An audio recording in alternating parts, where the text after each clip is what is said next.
বিসমিল্লাহির রহমানির রহিম। আমাদের চুরিয়া কালীবাড়ি যুব সংঘ এগিস্টার খেলা প্রথম থেকে আজকে ফাইনাল খেলা আর অল্প কিছুদিনের মধ্যে উদ্বোধন হবে।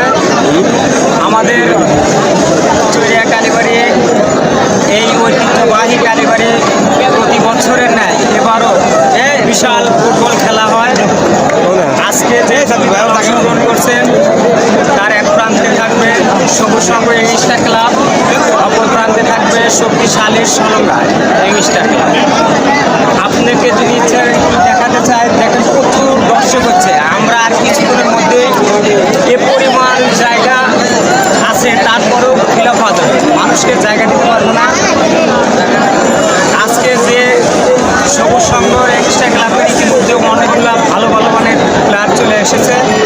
আমাদের পাশে যে সবুজ সংঘের সিনিয়র ভাইস প্রেসিডেন্ট জনাব আলামিন দাদা অত্যন্ত ভালো বক্তব্য দেয় এবং আমাদের মাঝে যে সব অতিথিরা রয়েছেন একবারে কানায় কানায় ভরে যাবে।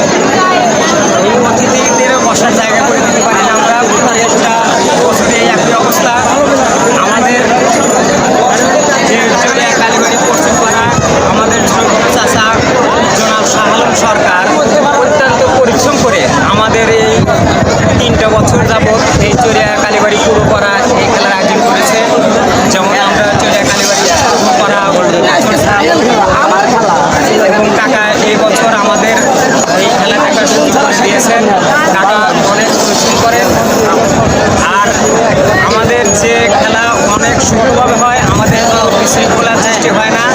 এই চুরিয়া কালীবাড়ি খেলা মানুষ মনোযোগ সহকারে দেখে এবং যে খেলায় প্রতিটা বছর মানুষ একবার আকাঙ্ক্ষা নিয়ে বলে আপনারা খেলা ছাড়ছেন না কেন, আমরা বলি আমরা অবশ্যই ছাড়বো। এই বছর আমাদের সেই আশাটা এই বছরও পূর্ণ হয়েছে। প্রতি বছরের মতো 2025-এও আমরা খেলাটা ছেড়েছি। আলামিন দাদা, আপনি কিছু বলেন। ধন্যবাদ ধন্যবাদ জুয়েল ভাইকে, খুব সুন্দর সুন্দর কথা বলার জন্য। আমাদের সামনে অনেকগুলো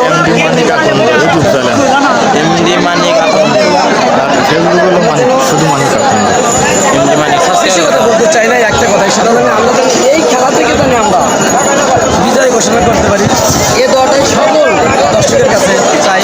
ধন্যবাদ, আরও ধন্যবাদ আমার 14 বড় ভাই মানিক টিভিকে, যে দর্শকরা দেখবেন এনারা যেন।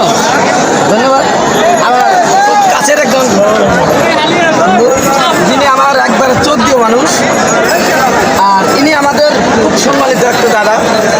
যাই এনারা এত খেলা প্রিয়, এনারা যদি এই খেলার আয়োজন না করতো তাহলে কিন্তু আমরা এই খেলাটা পাইতাম না। তিনি আমার একজন খেলোয়াড়, খুব ভালো। ধন্যবাদ। এই খেলাটা দেখতে আপনাদের মনে কীরকম আনন্দ লাগছে এই বিষয়টি কথা বলেন। খেলাটা দেখতে এমন আনন্দ আমরা পাচ্ছি যে আমাদের এলাকার গ্রামে একটা ঐতিহ্য হয়েছে, যে খেলাতে হাজার হাজার দর্শক দেখতে পাচ্ছি। আজকে আমাদের একটা আনন্দ যে আমরা যে সবাই মিলে আমরা গ্রামের সবাই চুরিয়া কালীবাড়ি একতা সদস্য আনন্দ বিনোদন দিতে পারছি, এটা আমাদের ধন্যবাদ দাদা আপনাকে, আপনি এই খেলাটার বিষয়ে বলার জন্য। আপনি একজন প্লেয়ার, আপনি এই খেলার প্রতি আপনার কী অনুগ্রহতা, কি মানে কি বুঝতে পারছেন? ইনশাল্লাহ খেলার মধ্যে হচ্ছে মানুষের ভালোবাসা, অনুপ্রেরণা আর মানুষের বাংলা ঐতিহ্য হচ্ছে আমাদের ফুটবল খেলা। আর ফুটবল খেলা আমাদের ছোটো বড় না সবাই ভালোবাসি। আর ইনশাল্লাহ আমাদের সেগঞ্জ রোড গোলচত্বরের পার্শ্ববর্তী এলাকা হচ্ছে এই গ্রামটা হচ্ছে চুরিয়া কালীবাড়ি। এখানে প্রত্যেক বছরই বড় বড় টুর্নামেন্ট এই গ্রামের মানুষ উপহার দিয়ে থাকে। আর দূর দূরান্ত থেকে অনেক ভাই বোনেরা আসে যারা এই খেলাগুলো দেখে মনোনীত হয় এবং এই গ্রামের এতে থাকি যে এখানে যদি প্রতি বছরের না যদি বড় বড় ফুটবল টুর্নামেন্ট হয় আমরা দেখতে পারবো। ধন্যবাদ।